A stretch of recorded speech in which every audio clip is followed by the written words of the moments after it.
BJP నుంచి లంకల దీపక్ రెడ్డి బరిలో ఉండడం, పేరుకి 58 మంది అభ్యర్థులు పోటీ చేశారు. 4 ఈవీఎం బాక్సులు పెట్టాల్సి వచ్చింది, ఈవీఎం మెషిన్లు పెట్టాల్సి వచ్చింది.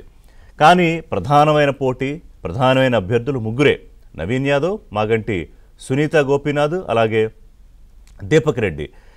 ఇంకా మాట్లాడితే అంటే ఇది ప్రారంభమైన పోరు త్రిముఖ పోరుగా ప్రారంభమైన చివరికి ఎన్నిక నాటికి వచ్చేటప్పటికి, పోలింగ్ సమయం వచ్చేటప్పటికి పార్టీ 2 పార్టీ వారుగా మారిపోయింది. ఫైట్ బిట్వీన్ 2 పార్టీస్, ఒకటి బీఆర్ఎస్, రెండోది కాంగ్రెస్. ఎందుకు అలా మారిపోయింది ఆ విషయాలు నేను మాట్లాడతా తర్వాత. సో గెలుపు 2 పార్టీల మధ్య దోబుచులు ఆడుతుంటే దాదాపుగా అంటే ఎవ్రీ వీక్ టు వీక్, ఇంకా మాట్లాడితే ఎవ్రీ డే టు డే, ఒకవైపు బీఆర్ఎస్, ఒకవైపు కాంగ్రెస్, ఒకవైపు బీఆర్ఎస్, ఒకవైపు కాంగ్రెస్, తగ్గడం పెరగడం, ఏదో మీటర్లో త్రాసులో తోచినట్టుగా గెలుపు దోబుచులాడింది. విస్తృతమైన ప్రచారం చేశారు. ఇక్కడ అన్నిటికన్నా ముఖ్య విషయం ఏంటంటే, కాంగ్రెస్ పార్టీలో కీలకమైన నాయకులు ముఖ్యమంత్రి రేవంత్ రెడ్డి ఈ గెలుపు బాధ్యతను తన భుజాలపై వేసుకున్నారు. కేవలం ఒక ఉప ఎన్నికకి జరిగిన ప్రచారం ఎలా ఉంటుంది అన్న తీరులో ఇది జరగలేదు. ఒక రాష్ట్ర అసెంబ్లీ ఎన్నిక ప్రచారం ఎలా జరుగుతుంది అనే తీరులోనే రేవంత్ రెడ్డి అన్నీ తానే సర్వ సైన్యాధ్యక్షుడిగా ఈ ఎన్నికను చాలా ప్రెస్టీజియస్గా తీసుకున్నారు. బీఆర్ఎస్ ఏం తక్కువగా తీసుకోలేదు. కేటీఆర్ సేమ్ రేవంత్ రెడ్డి ముఖ్యమంత్రి స్థాయిలో ఎలా అయితే తన భుజాల మీద వేసుకున్నారో, కేటీఆర్ కూడా ప్రతిపక్ష పార్టీకి సంబంధించిన అఫ్కోర్స్ నాయకుడు కేసీఆర్ ఏమన్నా, కేసీఆర్ ఒక్కసారి కూడా బయటికి రాలేదు, కనీసం ఒక వీడియో ఓట్ అప్పీల్ కూడా చేయలేదు. కేవలం మాగంటి సునీత ఒక్కసారి వెళ్ళారు, ఆయన ఆశీర్వచనం తీసుకున్నారు, బీఫామ్ తీసుకున్నారు అంతే. సో అప్పటి నుంచి మొత్తం కేటీఆర్ఏ సర్వం తానే అయ్యారు. హరీష్ రావు కూడా తిరిగేవారు, బట్ హరీష్ రావుకి మధ్యలో కుదరలేదు, వారి తండ్రి చనిపోవడంతో ఆయన బయటికి రాలేదు. కొంత అవకాశం ఉన్న మేర ఆయన కూడా బయటకు వచ్చి ప్రచారం చేశారు. ఎందుకు బీఆర్ఎస్కి ఓటేయాలి అని కేటీఆర్ చెప్పుకున్నారు. ఇది బీఆర్ఎస్ సిట్టింగ్ సీటు కాబట్టి బీఆర్ఎస్కి ఓటేయాలి. మాగంటి గోపీనాథ్ బ్రహ్మాండంగా చేశారు, వారి భార్య సునీత బరిలో ఉన్నారు. ప్రభుత్వం అన్ని రకాలుగా ఫెయిల్ అయింది, హామీలు అమలు చేయలేకపోయింది. జూబ్లీహిల్స్లో మాగంటి సునీతని గెలిపిస్తే కనుక ఖచ్చితంగా ప్రభుత్వానికి ఇది ఒక షాకింగ్ రిజల్ట్ అవుతుంది, ఇంకా బాగా పరిపాలన చేయడానికి, హామీలు అమలు చేయడానికి అవకాశం ఉంటుంది. ఈ ఓటమితో రేవంత్ రెడ్డి ముఖ్యమంత్రి పదవి ఏం పోదు కాబట్టి అనవసరన్నారు.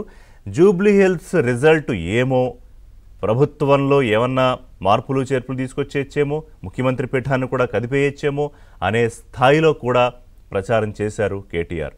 నిజంగానే ఒక ఉప ఎన్నికపోతే ప్రభుత్వం మారిపోతుందా?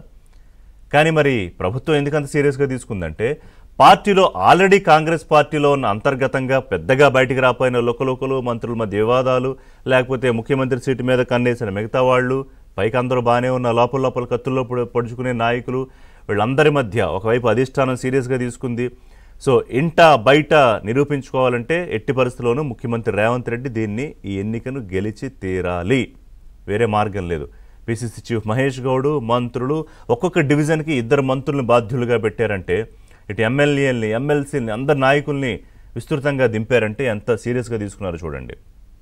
అలాగే బీఆర్ఎస్ ఎలా తీసుకుందో చెప్పాను. బీజేపీ మొదటి నుంచి కూడా ఇది ఈ 2 పార్టీల మధ్య ఫైటే అన్నట్టుగా కొంత లైట్ తీసుకుందని నేను అనట్లేదు, కానీ తీసుకోవాల్సిన పరిస్థితుల్లోకి బీజేపీ నెట్టబడింది. పేరుకి జాతీయ పార్టీ, కేంద్ర మంత్రి క్యాబినెట్లో కిషన్ రెడ్డి ఉన్నారు, బండి సంజయ్ ఉన్నారు, పార్టీ అధ్యక్షుడిగా రామచంద్రరావు ఉన్నారు, నగర అధ్యక్షుడిగా ఉన్న లంకల దీపక్ రెడ్డిగా ఈ సీట్ ఇచ్చారు. గతంలో ఇదే నియోజకవర్గం నుంచి ఆయన పోటీ చేశారు. అయినా కూడా మొదటి నుంచి పోటీ పడుతూనే 3వ స్థానం నుంచి పోటీ పడింది బీజేపీ. చివరికి మొన్న ఎగ్జిట్ పోల్లో కూడా 3వ స్థానంలోనే ఉంది. రైట్, ఎగ్జిట్ పోల్స్ జస్ట్ ఫలితాలు ఎలా వచ్చాయి అనేది బ్రీఫ్గా చెప్తా, డీటెయిల్డ్గా వెళ్ళను. కానీ ఒక 8 సర్వే సంస్థలు కాంగ్రెస్ పార్టీ అభ్యర్థి నవీన్ యాదవే విజయం సాధిస్తాడంటే, కేవలం 2 సర్వే సంస్థలు మాత్రమే సునీతకు గెలిచే అవకాశాలు ఉన్నాయని చెప్పారు. బీజేపీకి డిపాజిట్లు దక్కించుకుంటే గౌరవప్రదంగా బయటపడుతుందని మాత్రమే చెప్పారు. కాంగ్రెస్ బీఆర్ఎస్ మధ్య వ్యత్యాసం ఎలా ఉండొచ్చు అంటే, ఉంటే 3.5-4% నుంచి మ్యాక్సిమం 8% వరకు ఉండొచ్చు. ఇది పోలైన ఓట్లు, ఆ ఓట్ల వివరాలు చెప్తాను. ఆ మాత్రం ఓట్లే బీజేపీకి వస్తాయి, అంటే 5-7% మధ్యలోనే బీజేపీ అభ్యర్థికి ఓట్లు వస్తాయి. ఇక 4 లక్షల మంది ఓటర్లున్న జూబ్లీహిల్స్ నియోజకవర్గంలో కేవలం 48.49%, యూ కెన్ సే 48.5% ఓటింగ్ జరిగింది. ఇందులో పురుష ఓటర్లు 47.8% మంది, మహిళలు 49.2% మంది పోలింగ్లో పార్టిసిపేట్ చేశారు. కొన్ని పోలింగ్ సెంటర్స్లో ఎక్కువ పోలింగ్ జరిగింది. ఎక్కువ అంటే 4 పోలింగ్ సెంటర్లో 71 నుంచి 75% పోలింగ్ జరిగింది. 30 పోలింగ్ సెంటర్లో 61 నుంచి 70% పోలింగ్ జరిగింది. 158 పోలింగ్ సెంటర్లో 51 నుంచి 60% పోలింగ్ జరిగింది. ఈ ఎక్కువ పోలింగ్ జరిగిన డివిజన్లు, ఈ పోలింగ్ సెంటర్లే గెలుపు ఎవరిది అనేది నిర్దేశించబోతున్నాయి. ఏమన్నా మిరాకిల్స్ జరుగుతాయా? ఎగ్జిట్ పోల్స్ అంచనాలను తారుమారు చేస్తాయా? మనకు తెలియదు. 8 గంటలకు సరిగ్గా కౌంటింగ్ స్టార్ట్ అవుతుంది. మొదట పోస్టల్ బ్యాలెట్ 103 పోస్టల్ బ్యాలెట్ లెక్కింపుతో ఓటింగ్ ప్రక్రియ ప్రారంభమవుతుంది. తర్వాత ఈ ఈవీఎంలు పోలింగ్ స్టార్ట్ అవుతుంది. 407 పోలింగ్ సెంటర్స్లో పోలింగ్ జరిగింది.